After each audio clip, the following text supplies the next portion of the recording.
कहानी एक गांव से शुरू होती है जहां एक युवा अनमोल हमेशा लोगों को उपदेश देता रहता है कि उन्हें कैसे जीवन जीना चाहिए, लेकिन वह खुद अपने जीवन में कोई बदलाव नहीं करता था।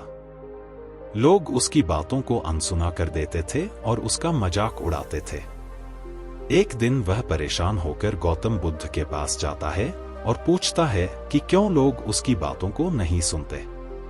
गौतम बुद्ध मुस्कुराते हुए अनमोल को कहते हैं कि दूसरों को बदलने से पहले हमें खुद को बदलना चाहिए, लेकिन अनमोल को यह बात पूरी तरह से समझ नहीं आती। बुद्ध अनमोल को एक काम सौंपते हैं, उसे कुछ दिनों तक गांव के लोगों के साथ रहना है, लेकिन बिना कुछ कहे।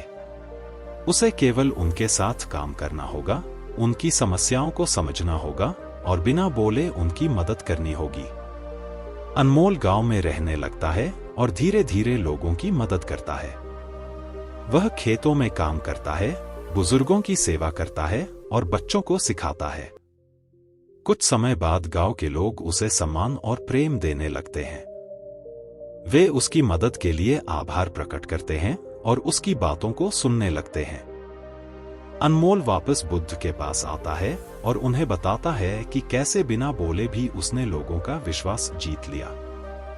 बुद्ध उसे समझाते हैं कि जो लोग अपने जीवन में बदलाव लाते हैं और दूसरों के लिए उदाहरण बनते हैं, उनकी बातें अधिक प्रभावशाली होती हैं। केवल बोलने से कुछ नहीं होता जब तक हमारे कर्म और जीवन उस पर विश्वास नहीं करते। इस कहानी से यह सीख मिलती है कि खुद को बदलना और अपने जीवन में उदाहरण पेश करना सबसे अधिक प्रभावशाली होता है।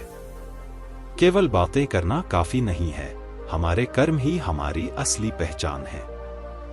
गौतम बुद्ध की यह सीख हमें प्रेरित करती है कि हमें अपने जीवन में बदलाव लाने की जरूरत है ताकि हम दूसरों के लिए प्रेरणा बन सकें।